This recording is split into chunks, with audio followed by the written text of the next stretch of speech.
जिनसे लोग व्हाट्सअप कर रहे थे कि सर आपने क्लास डी का वीडियो तो डाल दिया बट उसका अभी लॉन्च नहीं किया। एक्चुअली क्या था, जो पहले वाला जो बोर्ड था उसका उसमें आपने जब देखा था तो उसमें ना ये जो स्पीकर प्रोटेक्शन होता है अपना, ये स्पीकर प्रोटेक्शन नहीं था। तो एक्चुअली होता क्या है, क्लास डी में क्लिपिंग पे जब जाता है तो अगर आप इसको क्लिपिंग पे बजाते हैं तो इसके जो मॉसफेट है वो शॉर्ट हो जाते हैं। तो उसकी वजह से ही हमने, कई लोग क्या होता है फिर स्पीकर प्रोटेक्शन नहीं डालते, अलग से सोचते हैं कि अलग से स्पीकर प्रोटेक्शन डालेंगे, या छोड़ो ना ऐसे ही चल रहे हैं। और हमारे जो स्पीकर है कुछ लोगों के, मतलब सभी के नहीं, कुछ लोगों के स्पीकर सोचते हैं कि इतने महंगे नहीं हैं, जल जाएंगे तो हम दोबारा रिवाइंडिंग कर लेंगे, तो वो नहीं लगाते थे। बट उसकी वजह से उनके स्पीकर तो बाद में जलते थे, पहले बोर्ड ही जल जाता है।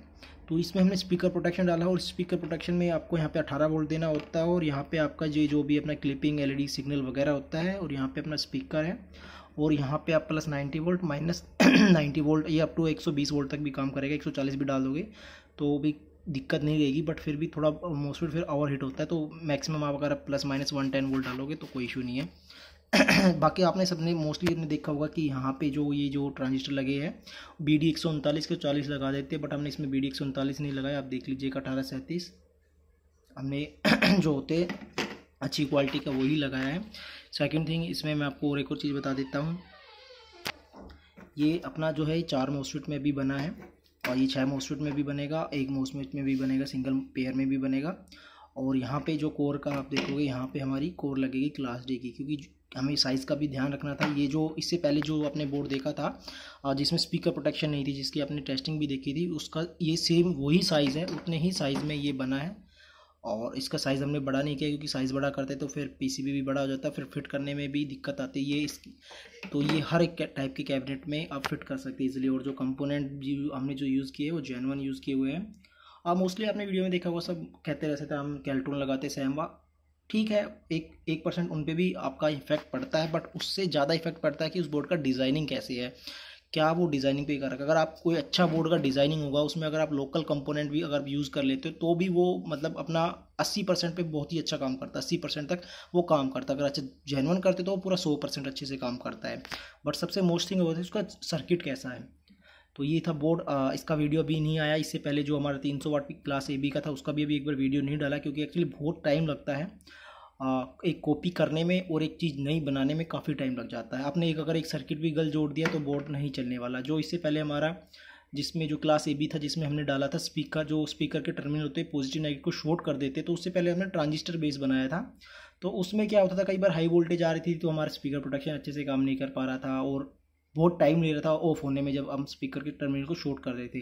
तो उसमें हमने फिर ऑक्टो कपलर लगाया, तो काफ़ी झंझट हुआ उसको डिज़ाइन किया। अभी देखो, इससे पहले भी मैंने डिज़ाइन किया था, उसका भी वीडियो बनाया, अभी दोबारा सैम्पल बना है स्पीकर प्रोटेक्शन के साथ। और काफ़ी सारे मैंने इसमें कुछ चेंजेस किया है, क्योंकि उसमें क्या था, जो आपका डेड टाइम था, तो अगर आपने उसके साथ छेड़खानी की तो आपके मॉसफेट जल जाते थे।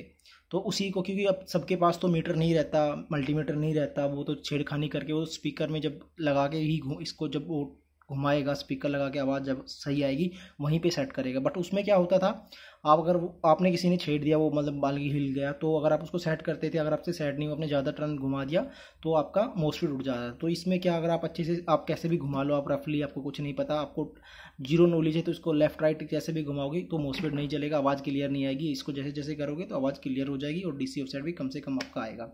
तो इसकी टेस्टिंग वीडियो आपको कल में भी आपको मिल जाए, क्योंकि इसका भी हीट सिंक का भी काफ़ी फंडा है। क्योंकि थोड़ा हीट सिंक क्या होता था, मैं काफ़ी लोग बोलते सर हैवी लगाओ हैवी लगाओ, तो इसलिए हमने हैवी ही हीट सिंक दी है। कम से कम उसका जो वेट होगा 1 kg तो नहीं, 800 ग्राम या 900 ग्राम के आसपास उसका वेट होगा, तो काफ़ी हैवी हीट सिंक है। और ये अगर आप इसको 60 या 50 वोल्ट AC पे वर्क करते तो इसमें आपको फ़ैन लगाने की भी कोई ज़रूरत नहीं है। तो ये वीडियो आपको कल जल्दी ही मिल जाएगी चैनल पे। और जितने इससे पहले भी जो 1 और 2 बोर्ड आ रहे हैं, स्पीकर प्रोटेक्शन भी हमने अलग से बनाया है। काफ़ी लोगों की डिमांड थी कि सर जो आपका स्पीकर प्रोटेक्शन, जिसमें आप टर्मिनल शॉर्ट करते तो स्पीकर कट कर जाता है, या थर्मोस्टेट है, तो वो भी आपको अलग से मिलेगा। काफ़ी लोगों को अलग से लगाना होता है थर्मोस्टेट, स्पीकर शॉट, तो वो भी आपको अलग से मिल जाएगा। उसमें हमने अलग से नहीं बनाया। अब मैं आपको बता देता हूँ, दिखा देता हूँ आपको। ये जो हमारा स्पीकर प्रोटेक्शन किट था, ये वाला, इसी में हमने उसको ऐड कर दिया है। मतलब इसमें आपका स्पीकर शॉर्ट सर्किट प्रोटेक्शन भी मिलेगा, प्लस आपको थर्मोस्टेट भी मिलेगा। तो ये भी आपको जल्द ही वीडियो आ जाएगी आपकी इस चैनल पे। और एक सॉफ्ट स्टार्टर भी अभी लॉन्च होने वाला है थोड़े दिन में। उसमें क्या, सॉफ्ट स्टार्टर में जैसे अगर आपका मान को कुछ भी, अगर आपका जो ट्रांसफार्मर है ओवर हीट होता है या ओवर करंट होता है, तो आपका पूरा का पूरा सिस्टम, मतलब आपका बीटी बोर्ड से ब्लूटूथ बोर्ड से लेके पूरा का सिस्टम आपका सॉफ्ट स्टार्टर ही कट कर देगा। अभी जितने भी मार्केट में अभी जो सॉफ्ट स्टार्टर थे उनका काम सिर्फ यही होता था कि कैपेसिटर बैंक को ईजिली से चार्ज करना, धीरे धीरे चार्ज करना और फिर रिले कट कर जाना। अगर मान के चलो आप अपने एम्पलीफायर रन कर रहे हो और आपका ट्रांजिस्टर जो भी था शॉर्ट हो गया, तो उसमें तो चलो आपका एक स्पीकर प्रोटेक्शन था कि भाई आपका स्पीकर नहीं जला, ट्रांजिस्टर डीसी वोल्टेज गया, शॉर्ट हो गया, आपका स्पीकर नहीं जला, कट कर गया। बट आपका जो मेन एम्पलीफायर है वो तो ऑन ही है, उसके बाद तो फिर वो फ्यूज लगा होगा तो फ्यूज उड़ाएगा, नहीं तो फिर वो पूरा ट्रांसफॉर्म उड़ा देगा। तो उसको भी हमने ध्यान में रखता हुआ उसमें और कंट्रोल प्रोटेक्शन डाला हुआ, करंट डाला हुआ है। अगर आपके ज़्यादा लोड दे देते हो उसकी मैक्सिमम लिमिट तक, तो पूरा सिस्टम ही बंद हो जाएगा। तो उसमें क्या, आपका सॉफ्ट स्टार्टर प्लस और कंट्रोल सर्किट है उसमें, तो वो आपका पूरे सिस्टम को ही बंद कर देगा। अगर आपका कुछ भी प्रॉब्लम होता है, लोड ज़्यादा डाल देते हो, तो पूरा सिस्टम बंद हो जाएगा।